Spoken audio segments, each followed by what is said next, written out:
সাগর বাবা, এমন ভারী মুখ করে বসে আছিস কেন? আজও কি শহর থেকে কোনো খবর এলো না? না মা, আজও কোনো খবর নেই। সব অফিসে ঘুরে শুধু একটাই কথা শুনলাম, এখন লোক লাগবে না। তুই তো প্রতিদিন চেষ্টা করছিস বাবা। কতদিন আর এই চেষ্টা চলবে মা? এত পড়াশোনা করে শেষ পর্যন্ত আমি কি পেলাম? না বাবা, ওই রকম বলতে নাই। ওপরওয়ালার কাছে ভরসা রাখো, তুমি একদিন নিশ্চয়ই ভালো কাজ পাবা। দাদা, এভাবে ভেঙে পড়লে চলবে না। সৃষ্টিকর্তা নিশ্চয়ই একটা পথ বের করে দিবে। চেষ্টা? গ্রামের লোকজন আমাকে কি চোখে দেখে জানিস? সবাই ভাবে আমি অকর্মণ্য। লোকে কি বলল তাতে কি আসে যায়? সৃষ্টিকর্তা কখনো পরিশ্রমের ফল বৃথা যেতে দেন না। বাবু, ও কথা ছাড়ো, হাত মুখ ধুয়ে এসো, দুইটা খেয়ে নাও। ঠিক আছে মা, দাও দুটি খেতে, দেখি কালকে কোথায় যাওয়া যায়।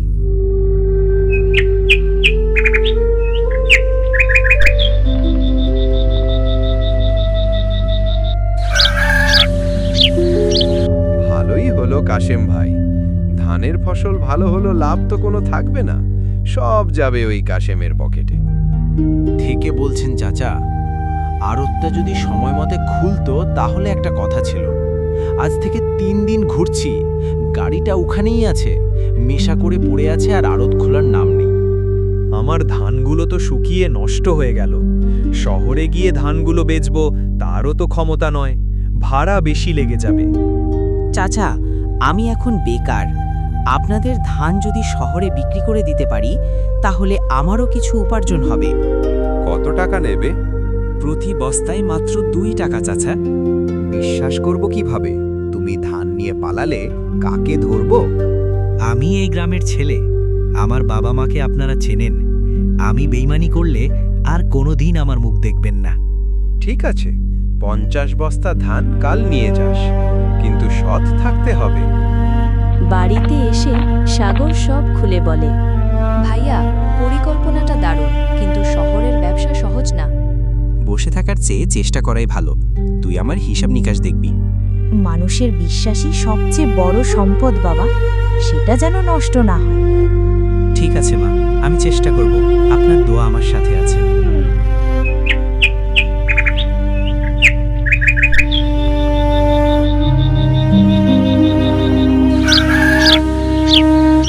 সকাল হলে সাগর 50 বস্তা ধান নিয়ে শহরে যায়। আসসালামু আলাইকুম, আমি ধান বিক্রি করতে এসেছি। ধান ভালো আছে? কত বস্তা? প্রতি বস্তা 5 টাকা 50 পয়সা দেব। প্রতি বস্তা 6 টাকা দেব। এই দামে বিক্রি করব। ঠিক আছে, ধানগুলি ওজন দিয়ে পয়সা নিয়ে যাও।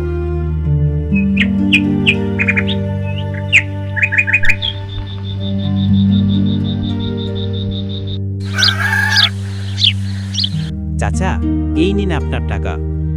এত বেশি? তুই ঠিক হিসাব করেছিস?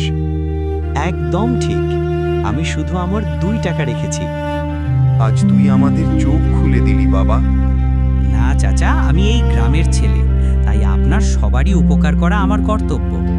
কাল আমি সকালে তোর কথা বলবো, দেখিস সবাই তোর কাছে ধান বেচতে আসবি।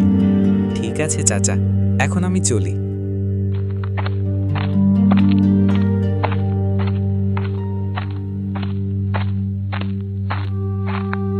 গ্রামের লোকজন সাগরের বাড়িতে এসে, সাগর ভাই, আমার 40 বস্তা ধান আছে, তুমি শহরে নিয়ে যাও। সাগর ভাই, আমারও আছে 30 মণ ধান, শহরে নিয়ে যাবে, বেচে দাও। একদিনে সব সম্ভব না, তালিকা করে এক এক করে নেব। নরগিস খাতায় লিখতে লিখতে সব হিসাব পরিষ্কার থাকবে। এভাবে করে গ্রামের সাগর মন জয় করে। গ্রামের লোক এসে সবাই সাগরকে ধান দেয়।